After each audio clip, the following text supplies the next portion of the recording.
What it do? It's the Drink God, Icewear Vezzo. Hey, man, I need y'all to check me out on the Bootleg Kev Podcast, bitch. Drink God. Hey.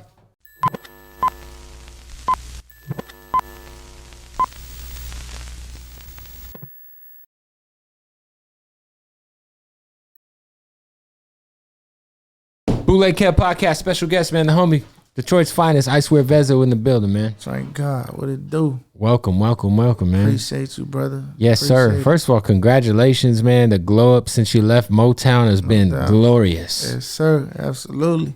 Non-stop grind, back to back. You know what I'm saying? It's just like motherfucking independent now. So that shit like having your first child or getting your first apartment or your first house. It's crazy because like when you are like signed to a quote unquote major, right? You got out, you know, you did the major shit, you ran around, you know, but it's like, I feel like somehow it held you back. Absolutely. Cause I wasn't doing the shit that I wanted to do. And just, I feel like, you know, one thing about it, every artist know what's best for them. That's the thing. That's what labels, managers, motherfucking PR, everybody got to understand that about artists. We know what's best for us. We know what we want. We know what worked for us. We pay attention to ourselves more than anybody do. So you got to think, when you're dealing with a major, you basically going to a motherfucker who from the outside looking in and like, all right, you should do this, you should do that. You know what I mean? It's like telling somebody, that's like somebody who didn't raise you telling you what's best for you as a adult.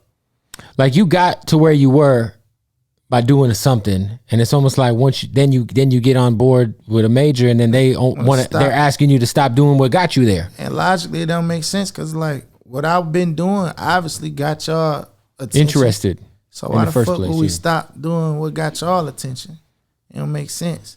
You know what I mean? I feel like the labels should just give input, pay for the shit they need to pay for, and do the bigger level shit, and let us let you run. Let us run. Let us handle our music and the way we want to market ourselves. As long as motherfucker ain't doing no dumb shit, you know what I'm saying? That's all that matter. Yeah, I feel like since you got not made, like you said, nothing's holding you back. You've been just dropping nonstop, and that's really, that's what I mean. You're one of the hottest artists in the game right now, and that's based on you. Absolutely. Your work ethic, your output. That freedom is like, man, this shit don't cost me nothing. Feel me? Like I don't write, you know, I handle my business with the producer, so that process easy. You know what I'm saying? We got social media, which is free. Yep. Instagram ain't charging no monthly fee. That shit is free. You feel me? So it's like just even having my YouTube free, so ain't no point in holding nothing. This shit is all free. Well, I'm gonna sit on this shit and think too hard about it, folks. Overthink it. When you overthink it, you fuck. Yeah, people overthink shit way too much. Yeah, if they don't like it, do some more shit.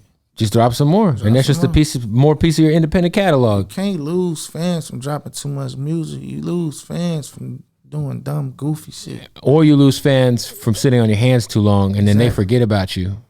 Consistency is key. Do you feel like you had to win some fans back? Absolutely. I had to win all my fans back. Every single one of them motherfuckers, all of them. I feel like they stopped believing that I was hungry. And I was hungry than a bitch. You feel me? Like niggas starving. Like I want this shit. But in their mind, just me moving on that major level and doing shit that I really didn't align with. You feel me? It made them feel like, oh, this nigga made it. You know, when people hear you got a record deal, that's like hearing a nigga just went to the NBA or the NFL. You feel me? So they automatically feel like, all right, he made it. You know what I'm saying? So yeah, most definitely I had to get all my fans back. Yeah, I think that also is like a myth that's finally sort of like slowly going away. Slowly but surely, yeah. Because a lot of artists, like, the biggest mistake they could ever make is signing to a major label. And they making that shit vocal.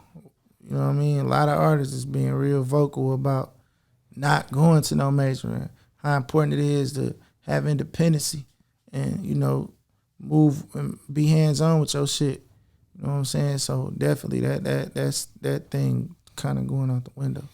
You mentioned obviously handling everything within your team, in-house, yourself, working with the producers yourself, figuring out how to get them situated yourself. So What's the distro? Is it TuneCore? Is it DistroKid? Is it like how you doing the distro? Foundation Media. Shout out to the homie Lee. Shout out to Lee. Lee solid. Yeah. All the way up and down, just 100. Like, he understand.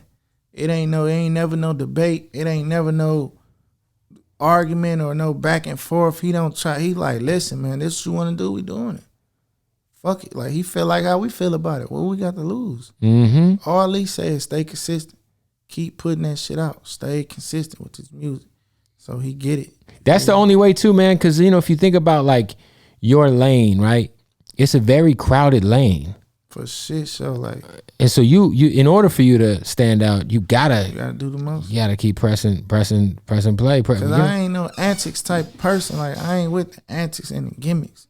Like, I don't do like goofy shit. Goofy, lame ass shit. I don't not be myself. I don't get on the internet posting guns and shit. Like, I'm a real street nigga. I really come from that. You got niggas that start rapping and they try to run to the streets. So you got real street niggas that start rapping and leave from that shit. Like, them niggas going there, I'm going here. Y'all go ahead. I know what all that's about. Go ahead. You feel me? I ain't with none of that lame ass shit. I ain't doing no rap beef with no niggas. I'm not doing all that this. I'm not doing none of that shit with nobody. I ain't with none of that. So for me, it's just strictly music. That's all I can provide to the rap game is music. Was that hard for you? Because obviously Detroit at the moment is one of the more popping scenes in hip hop. For sure. And I do feel like right now, at least, it seems as if everyone who's popping out the city, for the most part, are kind of moving in the same direction as to where for sure. In the past, it felt like there was a lot of friction between a lot of the popping artists in Detroit. For sure. As to where now, I know it's different sides of town, but between yourself, Babyface Ray, Payroll Giovanni, Peasy, Rio the Young OG, who's obviously from Flint, I believe, right? Right, from Flint. I just feel like it seems like Detroit, whether or not y'all are like hanging out together, that's not what I'm saying. It just seems like there's a movement. It's an understanding for sure. And it seems like it's at least in a respectful way as opposed to, because I feel like that might kind of been the issue with Detroit in the past. I know it was. It was the friction. It was the misunderstanding, the lack of communication. You know what I mean? Like, I don't think that some of the brothers before us felt as if it was enough money for everybody. We get it. We know it's enough money for every motherfucking body. Like, and we all got the same content, basically. We rap about the same shit. We rap on the same beats down there. Like, and if it ain't the same beat, we still talking about the same shit just in different ways. Mm-hmm. And everybody succeeding at it. So that just show you it's enough money, it's enough opportunity, it's enough listeners and followers for every fucking body. Everybody in Detroit rap scene got a relationship somehow, some way. Everybody know each other. Some niggas might not talk to the next nigga, or some niggas entourage may not. However it is, it's still an understanding. Like, we not gonna embarrass this bitch though. We ain't about to look bad for the city, and we all feel like that. For you, did you have to get past like that mentality ever? Because like obviously you got locked up. There's no questioning what your credibility in the streets and shit. Yeah. But it feels like you're all the way in on this rap shit, and I feel like that is the difference. Because sometimes, man, like you can't be 9 toes in the rap shit and 1 toe back in the street shit. That's why I went to the feds. You know what I'm saying? So like, what did it take for you to get mentally past that mind state where you gave a fuck about the petty shit, or would participate in certain shit, or let maybe shit that would bother you maybe 5 years ago not bother you anymore? It took for me to lose absolutely everything I had. It took for me to lose people that I love. It took for me to lose opportunity. I literally went flat the fuck broke. You know what I'm saying? I had hundreds of thousands. Like, we ain't even got to talk about no amount or no, I don't even, nigga had some paper. So, I lost a lot of shit. And it took that for me to understand how pride really worked, and how, understanding work, how self-preservation worked. You know what I mean? It took for me to understand that I'm a man. I don't give a fuck what no nigga think about me. I got an old lady at home. I don't care what I'm not. You heard? I rock that way. So I don't give a fuck what a nigga think about me. But it took all that for me to understand that. And the moment I got that understanding, shit elevated for me financially. I got more money than I ever had. I always knew I would have this type of paper, but I just didn't really see it. I ain't never had the type of money I got. Especially like then, like nigga was hustling. I thought I was rich back then.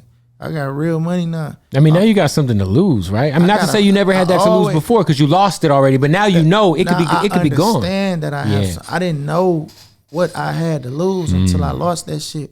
That's like losing a good bitch and you ain't know she was a good one until it's too late. And another nigga get her. And like, show you how to have her. You heard, like, you know what I'm saying? So yeah, like I got a lot of shit to lose. I got the same thing to lose now that I had then. It's just I appreciate it more now. I had family then. I had a child then. I had a rap career then. I had businesses then. Right. I lost that shit. I ain't appreciate it. I appreciate that shit now. Nah, I think like, you know, like I said, man, it's clear you're doing better than you've ever been, but you got the blinders on. Yeah. And you working hard. I mean, man, you working your ass off. Talk to me about Rich Off Pints, the first one, obviously. A huge, I mean, the sequel's coming out tomorrow, but that project I think really solidified a lot for you. I think it did too. That bitch went up. I wasn't even expecting it. Like that was around when I dropped Rich Off Pints too. That was that point where that was the first project I dropped when I left Motown, and that's when I said, you know what? I'm only making music for me. I'm making the shit that I'm gonna listen to when I get in my car. I want to listen to the shit that I want to listen to on the plane, like, cause I'm looking forward to for other niggas to make the music that can motivate me. I say, you know, I'm motivating my motherfucking self. So that was the record where I stopped overthinking. That was that album where I stopped overthinking and I started having fun with that shit. And I think that's why the outcome was what it was. So I really learned to don't overthink it and not be in it for the certain shit. Like, I'm not in this shit for money no more. And at that time, I ain't had what I got right now financially.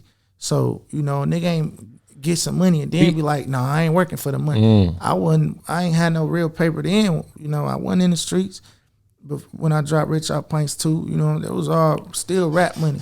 Yeah. You heard? So it was just, that shit taught me a lot, just moving that way, not being in shit for money and streams. Almost like, like when you do things and the motive is I'm chasing a hit or I'm chasing whatever's hot. I think this is what's going to work on Spotify. That shit for the most part never works out. But when you just stay true to yourself. When the motive genuine, you always win. I just learned that. I learned that shit with experience.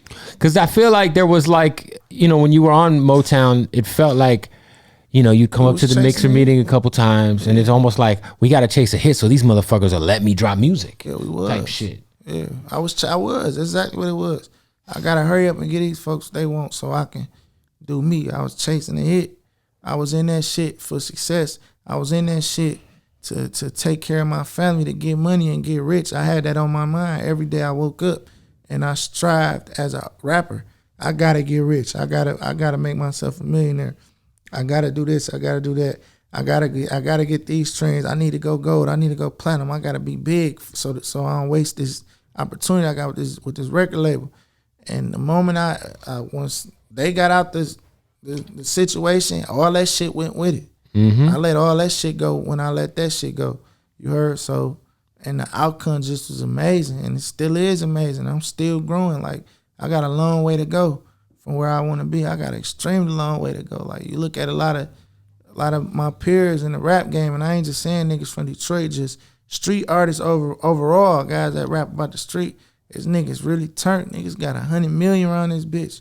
I got a long fucking way to go. Well, also, a lot of these guys, I mean, obviously you got to, you know, up the scores with Durk. Think about Durk's journey. Man, listen. Like, Durk's journey's been so long. Real grind. Durk was kind of like he was in the drill scene. He flew under the radar forever. Never really a superstar. Yeah. And then the last 24 months is just, it's out of here for him. Going crazy right now. Like, that's a real grind right there. That he grinded for real. Grind. And the same, you know what's crazy? The same situation with him. Once he wasn't with his label no more, that's when it happened. Yep. Same took shit. off soon as he got departed from his separated from his label. Soon as they separated, that man took the fuck off. That's some real shit. How did obviously Up the Score is like that shit is going crazy. Yeah, bitch turned. Still moving. I mean, how did the Durk feature come to be? Like you guys have had a relationship, I'm assuming? We ain't had no friendship, relationship type shit, but I always knew him. He knew of me. It was just mutual respect, just overall, just because being from where he from, I'm from where I'm from, and like when I did the song, I just heard him on that bitch. And we reached out, and that shit got done within a week. Did you have to pay him for the feature? Nah, it was just all love. Like, wow. You feel me? Like, we ain't even, you heard? That's big. You heard? That shit was just all gangster. I mean, now you owe him a feature. Yeah, for sure. You got to do the trade now. Yeah.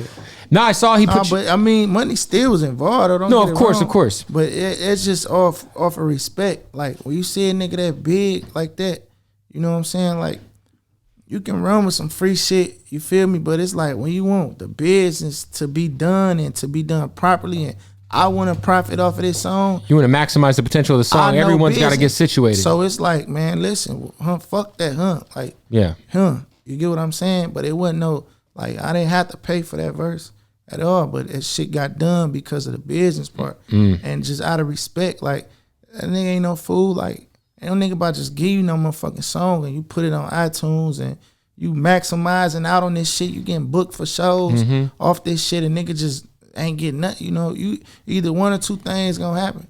That song ain't gonna get supported, or you feel me? You gotta bless that nigga if you see him. Shit come. You feel me? Shit he blessed you back. I saw you were on the. I don't know how many dates of the Lil Baby Durk tour you're on, but I know you were on in Phoenix, right? Yeah, for sure. Yeah. What? I mean, that's a big tour. That's a big thing. Yeah, I ain't doing every day because I got so many shows booked up. But like if this shit would have came about before like all them shows, I could have did every single date. But you're doing spot dates on the tour. Exactly, the dates I'm available. I ain't want to just cancel all of my fucking shows. That's still my money. Like, yeah. That ain't a tour like I ain't getting paid off of that. Like I wouldn't even want that's opportunity. It's opportunity. I ain't a fool. You get what I'm saying? I wouldn't even go in no situation like that. Ask for no motherfucking money. Right. You get in front of all those fans is priceless. It don't even make you'll be a fool. Even that shit just sound dumb. For sure. You feel me? So, but at the same time, I gotta feed my family. They getting 40,000 a show, so I gotta get mine. You heard? So right now, if a promoter hits you 40 racks. 40 racks. Yeah. That's a concert. What if somebody wants you to come and do one song at the club? Now, how about this? I'm going to present it this way. They want you to do one song in the club, but it's a market where you're lit. I'll pop out. Pop out, come and do the record at the DJ booth. Yeah, for half. Okay. All right. For half. But you know what's crazy is I appreciate about you is like, I know that you know that it ain't like that everywhere. No, it ain't. So if it's some random ass market where you're like, man, I'm trying to get in front of some new people. I'm going to do it for free. That's crazy. I ain't going to cap. Like to this day, like if I know I ain't turned in the market, I'm not, and I got to be in that bitch, I'm doing it for free. If it's a market where I'm lit at, come on, I got to make, you heard? Of course. I can go get some money from any promoter in this market. But if it's some shit where motherfuckers ain't really hip to my music, I got to go regardless. So it's just speeding that process up. Now I just got a free flight to this motherfucker, free travel, free room. I gotta bring my team. Go campaign in a new city. Exactly. I gotta do it for free. I don't think like that. I really don't move for money, bro. I really don't. Okay. I've been seeing you around QC a lot. Seeing you around P a lot. For sure. You obviously dropped the record with Baby. Yeah. Shout out to Baby. Shout out to Baby. I'm assuming you just got out of a major situation. Yeah. But with as hot as you are right now, I'm assuming that everyone's trying to lure you back onto that side of the game. So absolutely. Everybody, right? We done have music every label. So I'm sure QC might be an option for you. Most definitely. Are you considering going back on that side of the game? Man, we gon', you feel me? Whatever happens, that shit gonna pop out. I would like to just point out that there is one company that you could sign with and get the best of both worlds. Who that? And there's a bald guy from Palestine named Ghazi who I think Ghazi a real nigga. I'm just saying. I'm just saying. Ghazi a real one. Ghazi really solid. Let me tell you something about Ghazi. We gotta get you on Empire, bro. We gotta kick it. I fuck with Ghazi too. Let's do it, man. Listen, bro. I just text Ghazi the other day. That motherfucker ain't hit me back yet. But me. I don't think Ghazi texts his wife back. No, but it don't. Me and Ghazi, it's crazy, bro. I knew Ghazi for like 4 years. We ain't never talked about no business. We had one conversation about some business. This was last January. We always text about just regular shit like what's up, hope all is well, doing your thing. It's always regular conversation. We never text about business. I'm sure if I'd have hit him about some business, he probably would have eventually, but it just be regular shit. But like one thing about guys, that man put a lot of opportunity in Detroit, Michigan. He has. Literally. He did. I can't nobody from that bitch take that away from him. He did way more for Detroit than anybody on them as far as the music scene, other than Barry Gordy. That's some real shit. That's a fact. Can't nobody. That's a fact. And he's there a lot. Like it ain't even about he taps that. in. But I'm saying, the bottom line is Barry Gordy and guys, he did a lot for the Detroit music culture. Period. Yeah. That's a fact. That's fair. That ain't even argument. We can't even argue. That's not even up for debate. And I'm not with Empire, and that's not up for debate. I'm a real nigga. That's just the truth. That's some real shit, man. All right, man. Look, so obviously, rich off pints. We know what that's about. Do you still sip? Is that something you still participate in? Nah, man. I don't think y'all should sip lean. Fuck that shit. I sip water, man. I was gonna say because like I do feel like the tide is turning to where at the very least, sipping lean isn't promoted and glorified as much as it was as to where 3, 4, 5 years ago, if a rapper sipped lean, you would know about it. Cool too back then. Like that shit a drug. That shit is addictive. I've really been addicted to that shit. Like I don't withdraw from that shit. You feel me? Like I don't withdraw around my old lady off of lean. That shit was embarrassing. You heard like that shit a drug. I don't suggest nobody drink lean. It ain't nothing cool about it. We rap about it. We rappers, we hypocrites. Nigga, I know I'm a hypocrite. Yeah. Because I don't suggest niggas do a lot of shit that I talk about. But I rap about what I seen. What I lived, yeah. What I seen others do.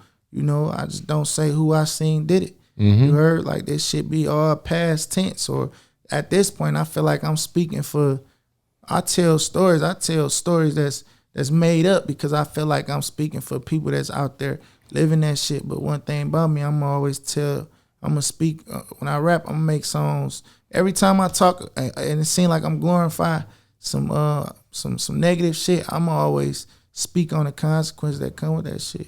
I've been in the feds. I've been in prison. I know what kind. Ain't no win-win situation. What were the charges? Why'd you go to the feds? I just got caught with a gun. Shit. Were you on probation or something? And no, just I'm a felon, so it's called felon in possession. That's crazy. I wasn't on no major indictment. I had a one-man count indictment. When nobody on my indictment, it wasn't no shit like that. What for people who don't know, man, because I've been around family members who not off of lean but off of opiates, trying to shake that shit, going through withdrawals, having the pains in your legs and shit like that, not being able to sleep. What does the withdrawals from lean feel like physically? If you could describe it. It feel like the same thing that motherfucker off any other drug go through. Like every withdrawal is the same thing. Like physical pain, just irritation, shit like that. Like feel like you got a cold type shit. You heard? Like that shit ain't nothing cool. It ain't nothing good. It ain't nothing I suggest. It's just that shit ain't shit. That shit ain't nothing nobody need to be doing. That's fair, man. Motherfucker gotta get money. You feel me? And live long and seek knowledge. Like you gotta feed their brain. Mm-hmm. You heard? Like I'm a knowledge addict now. Do you read a lot? I read a lot, extremely a lot. My favorite author is Daniel Silver. I grown to like him when I was in the hole in the joint. It was when I was reading his books. I mean, he don't write true stories and shit like that, but it's just the way his books are. Everything I was reading, I was visioning that shit. So it was like your Netflix in the hole. Absolutely. And then, I started getting into deeper books like Elijah Muhammad, Message to the Black Man, and I read the Malcolm X book, and I read a lot of books. I read the Quran, obviously. I read the Bible. I read everything I can get my hands on. I seek knowledge. Is that still the case? Like to this day, you still read a lot? I seek knowledge. Yeah. You can go through my YouTube history right now. You'll be surprised, bro. What's like the last random YouTube rabbit hole you dive down? Like what did it have to do with? Let me go check. Because sometimes, you'll get on a YouTube binge and you'll end up watching some shit you had no intention on ever watching in your life. You're like, wait, what? I get deep. I go deep, bro. Real, this shit is serious with me. I really seek knowledge. Tell the people, listen. Tell the people what you see. Read what you see. Biblical Jesus and Islamic Jesus. Keep going. Did Jesus ever say that he is God? The early history, the Honorable Elijah. Yeah, the lost tapes, Malcolm X. Keep going. Yeah, Dick Gregory on Elijah Muhammad. What Malcolm X did not tell you. The final signs of Dajal's arrival are here. Plastic and cosmetic surgery. I don't know if that was my wife. That's my wife. Kiara, listen. That's my wife. She was short. Nah, for real though. I got it. When your wife started watching shit and it was like makeup tutorials, I'm like, all right, this is probably not him. Nah, me and my old lady, we rock like that. Like you feel me? We rock like. I just had D Smoke up here. D Smoke. She don't go through. My wife got she don't go through my shit.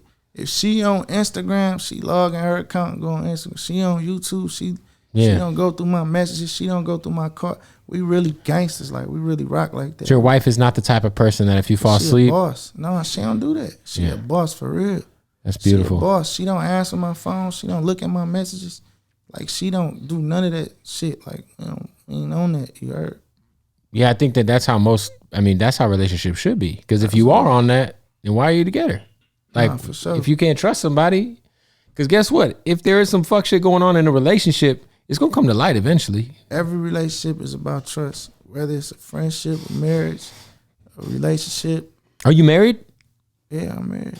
It's crazy because D Smoke was up here before you. I got to be married. I got children. We had to get How many married. kids you got? I got 2. That's dope, man. I got 2 kids too. I'm not married because because we had children. I feel like when I say we got to, that's what God want. I'm a slave. But I was talking to D Smoke. He had a line on his new album, and it said, "My wife drove me to sanity." What? He said, "My wife drove me to sanity, not insanity." Drove him to sanity. Sanity. That's a fact. You married, bro? Yeah. So you understand? Yeah. Do you know how we would be moving if we ain't had that backbone? 100%. We wouldn't be able to do what we're doing. I wasn't married when I caught none of my cases. I wasn't married. None of that shit. You heard? Like, none of that shit. Like, your wife, every real man need a queen. You gotta have that. You gotta have that backbone. This shit ain't like, you gotta have that. That's balance, and that's that sanity, and that's that your accountability. That's your accountability partner, for real. Yeah. Like your wife gonna hold you accountable. Ain't nobody gonna tell the truth like a woman or a child. Women and kids, they tell the truth. Ain't nothing better than a woman's intuition. Every time my wife told me a nigga was a fuck nigga, he was a fuck nigga. You know what's crazy? That's the same shit with my girl. My girl will tell me some shit, and then I won't listen, and she's always right. I'm like, man, I should have. Truth. Yes, it's crazy. It's just like my mama. It's crazy how that is, though. Whenever my mama told me she ain't like one of my homies, something happened. And then I ain't like him no more either. My mama ain't never been wrong about no nigga I ever brought around her. My old lady ain't never been wrong about not one nigga that I ever brought around her. At all. Is it harder to keep your team and your circle smaller the bigger you get? It make it easier for me. You wanna know why? Why? Because niggas always, it seem like with money and like a position, or when people be on the out looking in, like, with us, we just living our life. I feel like people praise what you got more than what you do. And it drive motherfuckers to always just show their true colors, and they cut themselves off. Money reveal. What was there the whole time? Exactly, right. Yep. Money reveal hate. It always do. Money bring the truth out of people. Hey, what up, man? We got to interrupt the interview real quick to tell you about our family at Odd Socks. Now, when I be riding for Odd Socks so hard, man, it's because I really love the product. They got the most comfortable socks in the fucking world. I got a pair of Odd Socks Basics on right now. Go get those. They got the socks, WWE joints, you know what I'm saying? Shout out to The Undertaker, Pepsi, motherfucking, really whatever you need. Some weed socks, Nickelodeon. But really, they got the draws now, ladies and gentlemen. I'm holding a pair of Tapatio underwear right now. You want some Pop-Tarts on your dick? Pop-Tart draws. And these motherfuckers are so comfortable. Like, man. So listen, you got to go to oddsocksofficial.com and use the promo code, the discount code Bootleg Kev at oddsocksofficial.com. You'll save 20% off underwear, the most comfortable socks in the world. Crazy licenses. Not only they got the WWE, they got the Scarface, they got the Street Fighter, they got the Nickelodeon, they got it all. So make sure you hit that website, oddsocksofficial.com. Save 20% off with the promo code Bootleg Kev. All right? Go do that. Shout out to Odd Socks. Let's get back to the interview. Have you there's obviously something that's to be said about getting more hate from where you come from than anywhere else.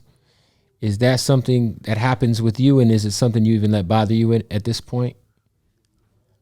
Honestly, like, when it comes to, like, Detroit, I haven't experienced that, but, I'm sure it's like that, but I feel like I haven't experienced that because I'm the same. I'm just me. I be me. I'm the same person I am no matter where I'm at. Like, I know it usually go like that. I can say this. It been times where motherfuckers who I felt like was supposed to support me didn't support me until everybody else did. But when it kind of like music and like motherfuckers who rock my music, the same love I get everywhere else, I get it in Detroit. Just like the same hate I get everywhere. You know what I mean? Unless niggas but everybody got secret hate. Of course. Agendas. Like that shit is man, it's fuck shit everywhere. It's hatred everywhere. It's real niggas everywhere. It's jealousy. It's all the same all around. You know what I'm saying? I don't even like to say I get love. I don't even like using that terminology. Love, where love don't live where we at. You heard? Like, my kids love me. Yep. My mama love me. My family love me. I can't say nobody else love me. I don't have no proof of that. Love is an action. That's some real shit. That's true. That's a nice way of putting it. Building your relationship with someone like P from QC, he's somebody who as an executive has, done some special things, him and Coach K. What is some game or maybe some advice that you have gotten from your friendship with P? P a real nigga, like, day one, like, but when me and P first linked up, we ain't discuss signing or, me being his art. It wasn't never about that. That nigga looked me straight in my eyes like, bro, you a hustler. You remind me of me. Like, I like how you move. I want to show you how to turn this shit up and do this shit next level. I want to show you the business. I think you need to really learn the business. It wasn't never about him sign the contract, he ain't put no contract in my face or email it to Chanel. It wasn't never about none of that. It was off top, like, just a mutual respect, like, and that was an honor for a nigga like that to look at me like a hustler. I look at bro like he the ultimate hustler. You heard? So for somebody to see what I was doing on such a small level compared to what he doing, and it meant something, and it counted for something. Not only did it show me I'm doing the right thing and I can keep going, but it showed me how to conduct myself as a boss. Like, when you get to a certain level, it ain't nothing wrong with reaching back when you see other niggas just like you.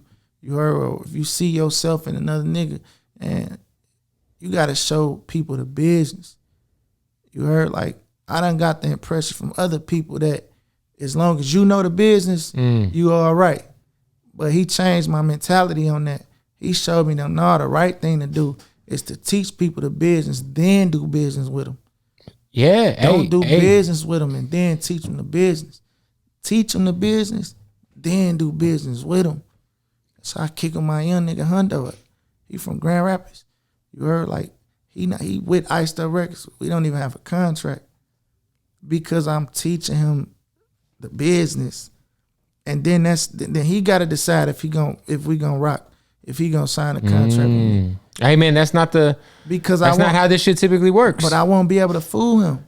I don't want to. I can't. And you don't want to. You want to be able to sleep at night. No fools. You want to sleep at night. I want to sleep. It ain't even just that. I gotta look my son in the eye and tell him I stood tall in every situation. I was solid with everybody I ever encountered. I ain't fucked nobody over. I ain't misguide nobody. I ain't mistreat nobody. Everybody I ever took heed of what they said, they didn't mistreat me or misguide me. You heard? So I want to give out that same energy. And it's just gonna be solid. Like, if every artist I got with me intelligent on the business side and morally, and they seeking the same knowledge outside of music that I seek, that's a powerful team. That's a strong fist. Now I feel like QC's doing that. I feel like Gotti's doing that. Gotti definitely doing that. Yeah. See that in Gotti don't talk about it. It's just do that with it. P don't talk about it. It's just in it's in their actions. Them two niggas that move with actions. You heard them niggas ain't doing no interviews talking about what they do did for artists. Their actions speak for them. None of that shit. Their actions speak. Facts. 100%. Who else on the album? I got Pluto on there. I got Babyface Ray on there.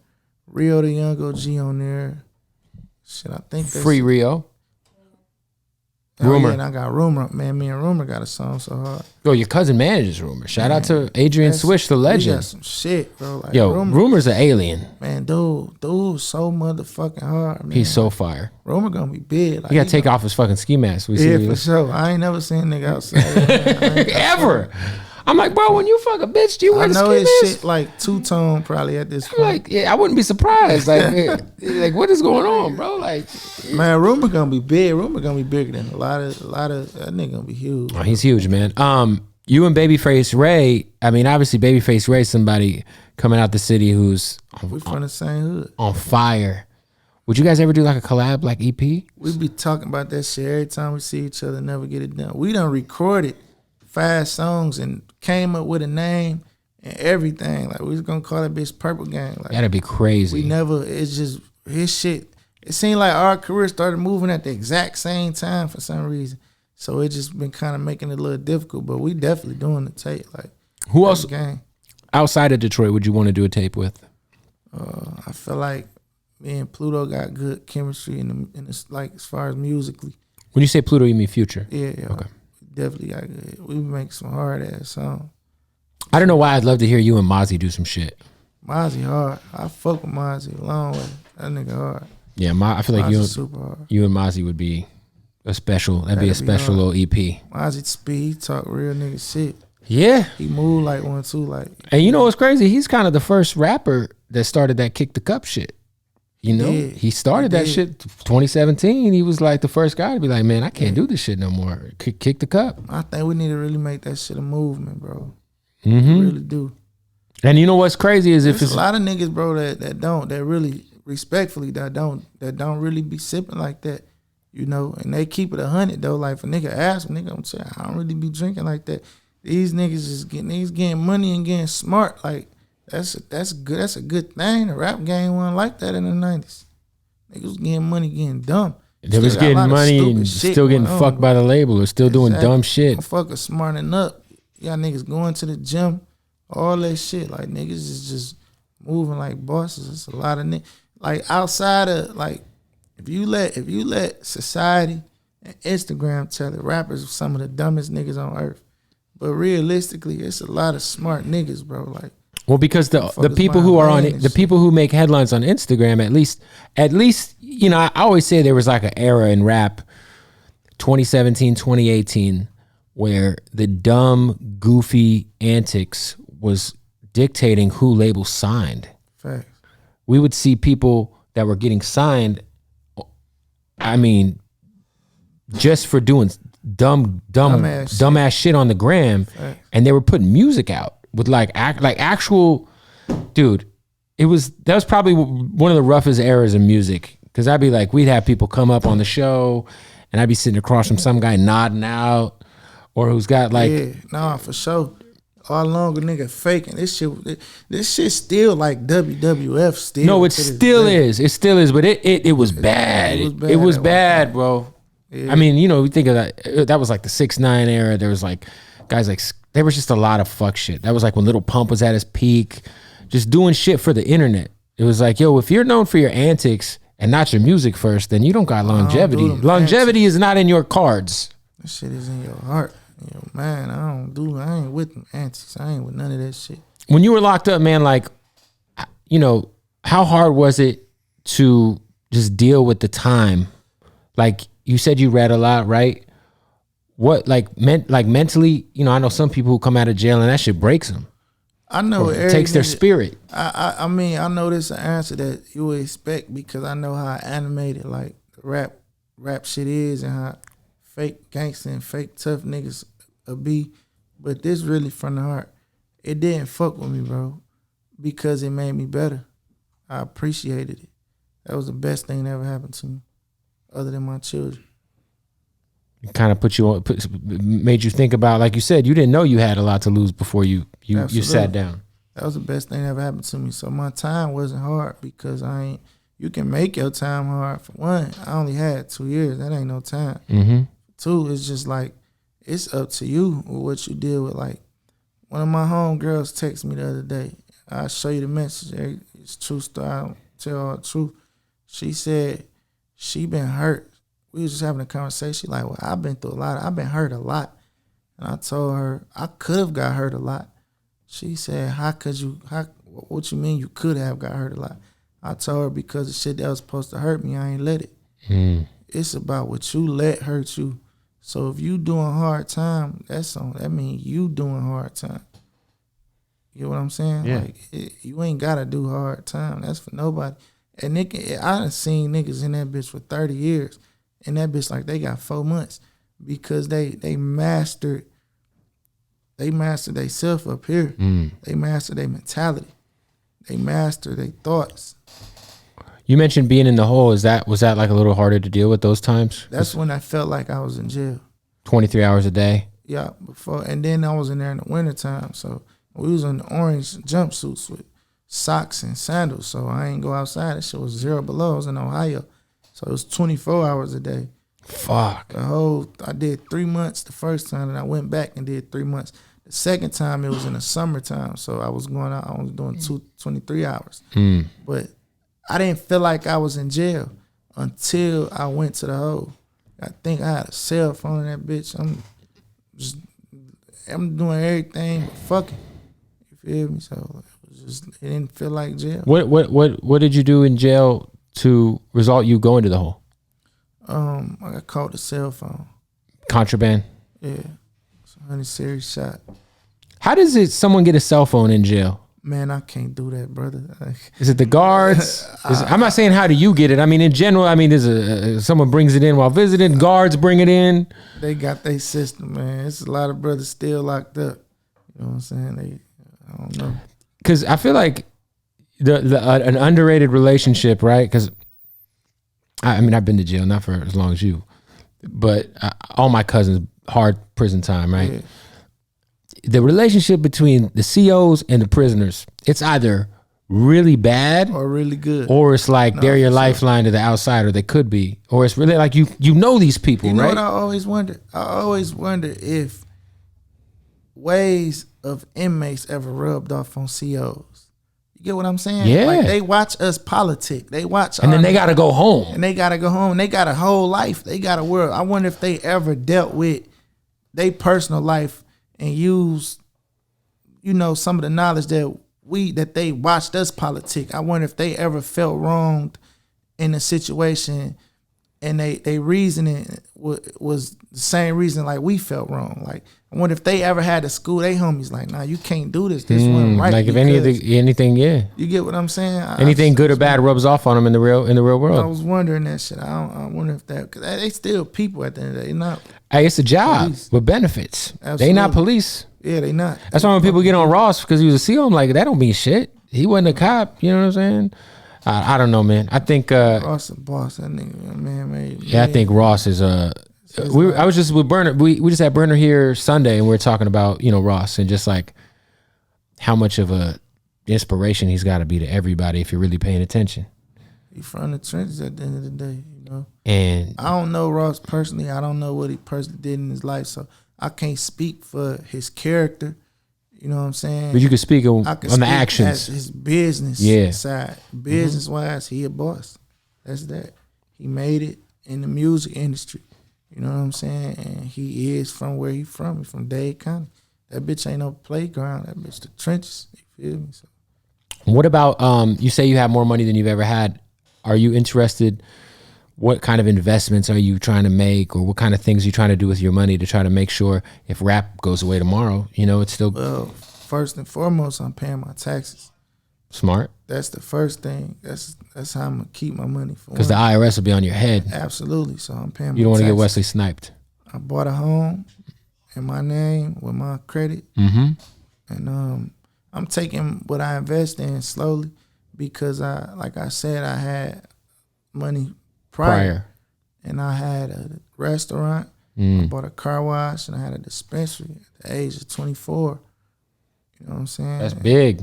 Yeah, but nothing came out of it because I was in it for the wrong reason. Not only did I rush into those businesses, I got those businesses just to say I had those businesses. It's a flex. Yeah, now I got my own car. I got my own restaurant. That own 100 houses, and them niggas fucked up. Because with business come responsibilities. Responsibilities drain your pocket.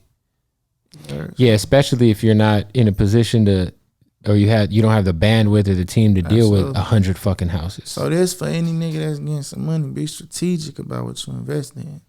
Definitely be strategic.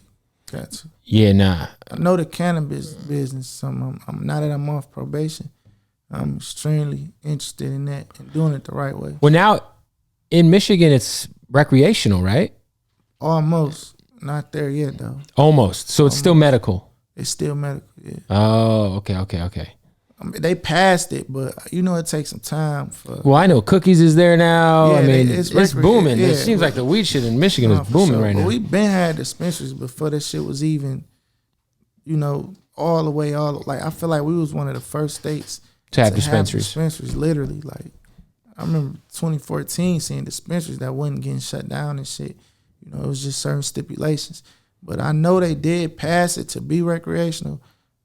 But as far as I'm concerned, like, that shit's still not getting treated. I mean, even like, it's crazy to think like we were in New York the week after it became like okay, and it just felt weird because you'd go to New York before and having weed in New York is fucking tough. Fuck yeah, having a gun in New York is even worse, right? But like now everyone you could just smoke anywhere in New York and the cops literally don't give a fuck. You be on the fucking corner on the sidewalk, that's hard, blowing down a backwood in front of the NYPD, and that's hard. It's insane. I ain't seen niggas smoke in front of them folks yet. I ain't gonna lie. Right. Out here they do. They don't give a fuck out here. Yeah, y'all hard. LA don't care, man. Y'all got a gang of dispensaries out there.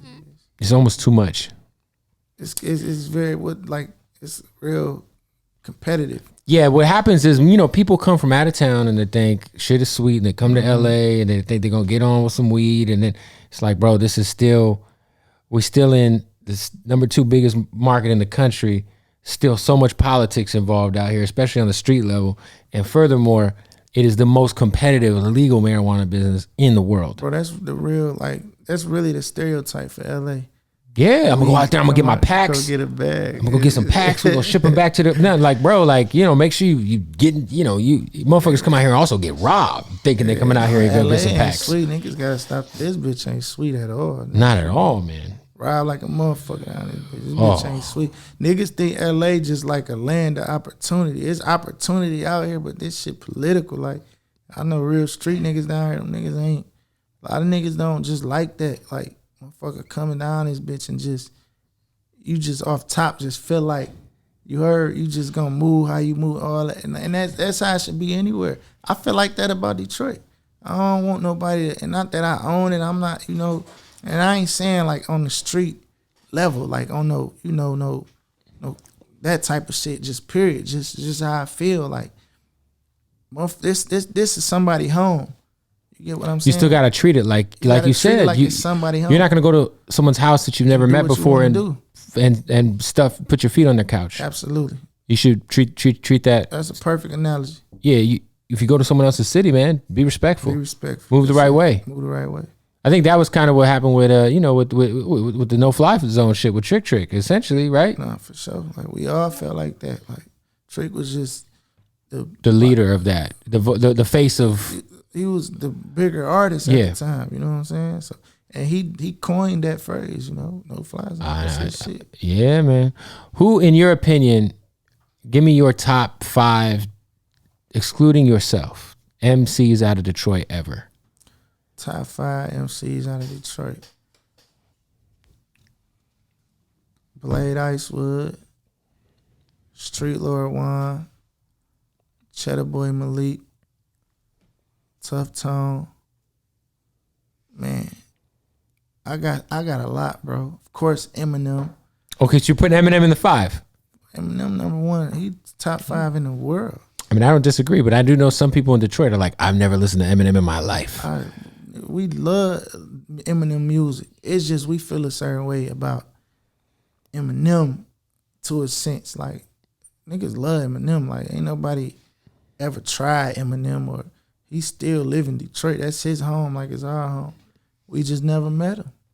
I feel like is that why you feel a certain way? Like maybe he's not touching the pavement like, you know, you'd like him to maybe?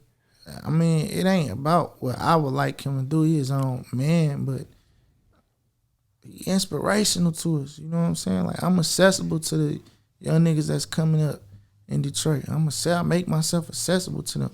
I don't overextend. You know, I'm not friendly. I don't just give myself away, but I still make myself accessible. Even if I tell a young nigga, bro, you hard. That's all it be taking to keep the young niggas going and keep them out the streets.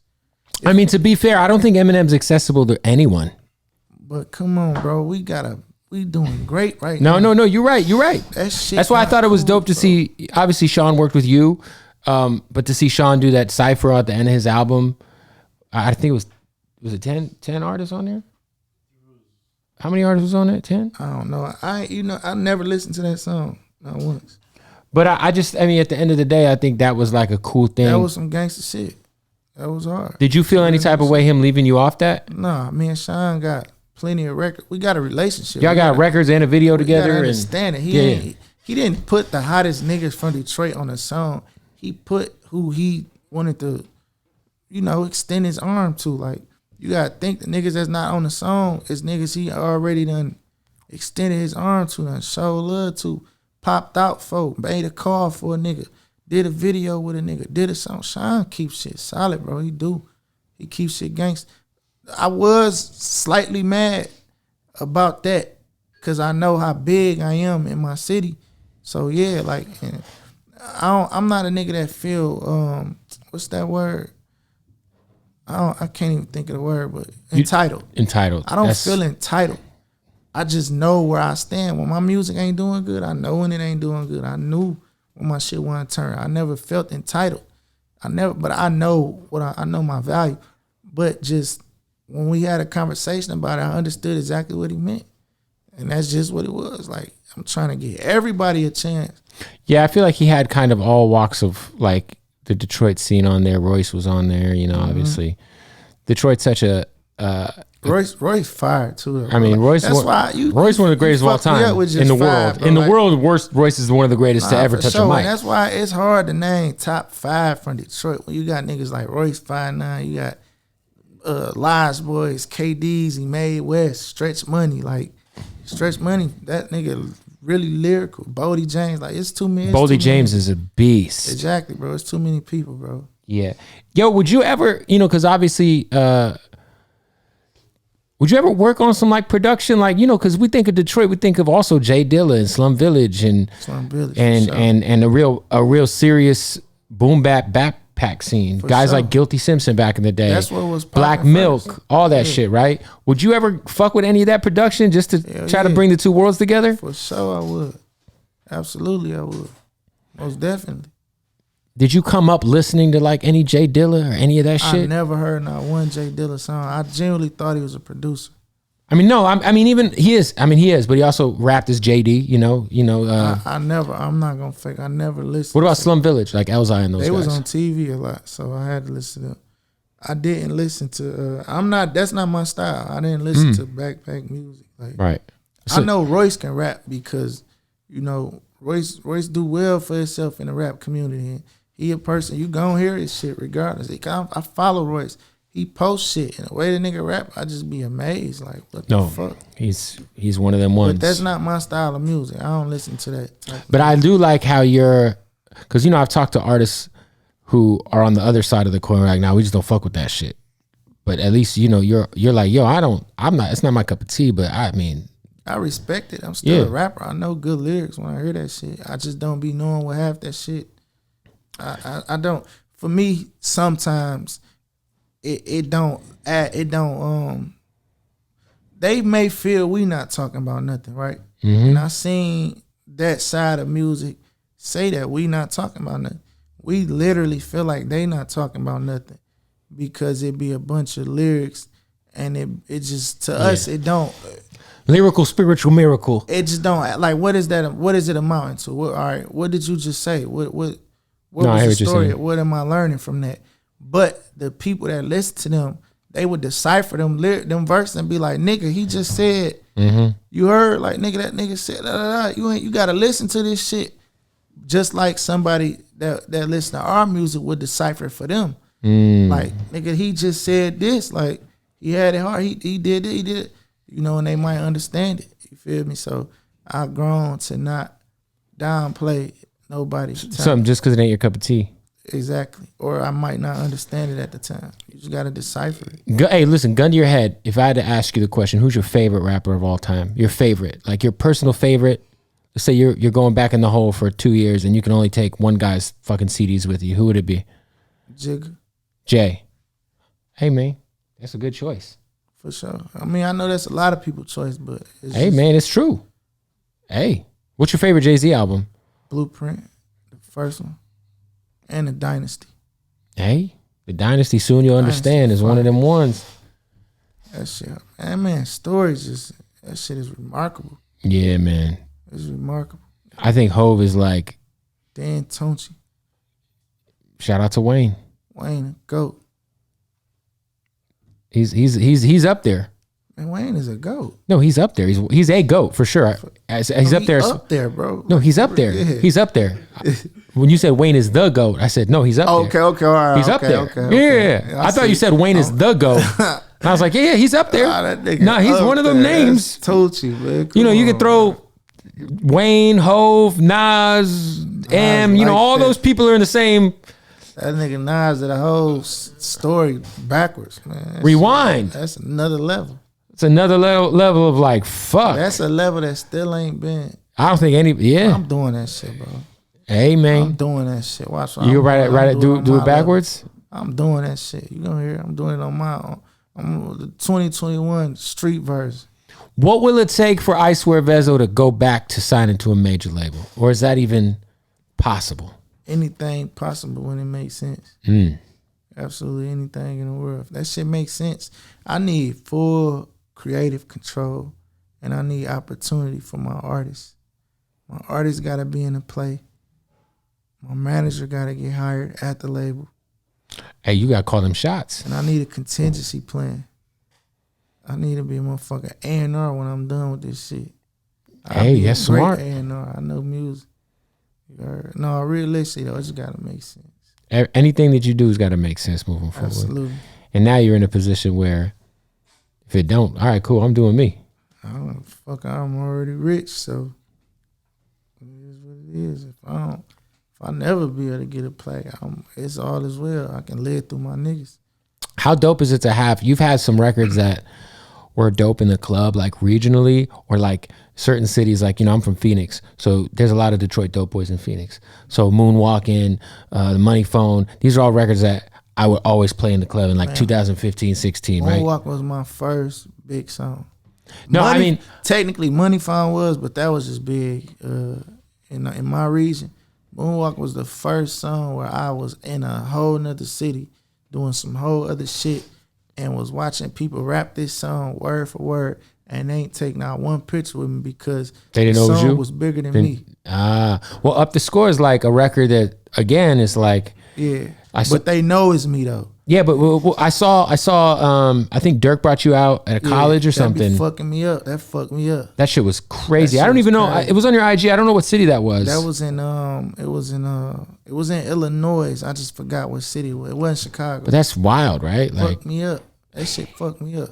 What is that? Was Moline. It was in Moline. Was that a moment for you when you realized? Yeah, absolutely. Wow, it's working. That was the first moment that I actually realized that shit. This shit is working for real. That was the first moment I had in a long time where I'm like, this shit really working. That was that first moment. Yeah, because I saw that video. I was like, oh, this is That was that first moment. different. That shit motivated me on a whole nother level. Future, how did your friendship with Future begin? Like, how did you guys get to be close? And obviously, how is Future? I feel like he don't do interviews. We just kind of hear what we hear about him and love his music. Yeah. My little brother GT introduced me to him. Shit, it's just been love for real. Like, you know what I'm saying? Just regular ain't shit. Like, love. I feel like you're at a position right now where I could see Drake just randomly remixing a Icewear Vezzo song without warning. Like, if he remix other skull without telling me, that shit gonna be too hard. Like, any idea if he's like tapped in with your shit at all? I ain't gonna lie, I don't have no idea of that. Like, I don't know. I don't even know. I don't know. Would you do a remix to Up the Skull? Like, is that something you've been considering? Or yeah, that's something I'm considering. It's coming.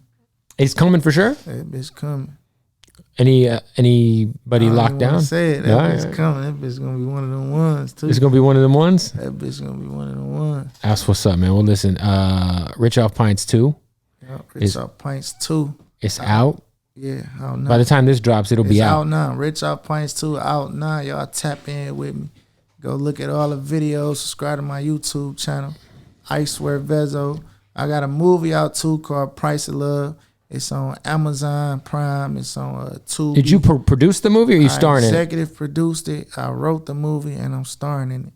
Wow. Well, I wrote I didn't physically write the script though, but I wrote the movie though. Yeah. Paid in full, fucking. Kamal Smith, shout out to Kamal Smith. He fired. What was the inspiration behind doing that, man? Besides, obviously, I mean, there's some legendary underground rap movies. I was in jail and I wrote that in the hole on some milk cartons. Wow. Because they threw my rap book away, so I thought I was finessing. Like, all right, they ain't gonna throw these milk cartons away.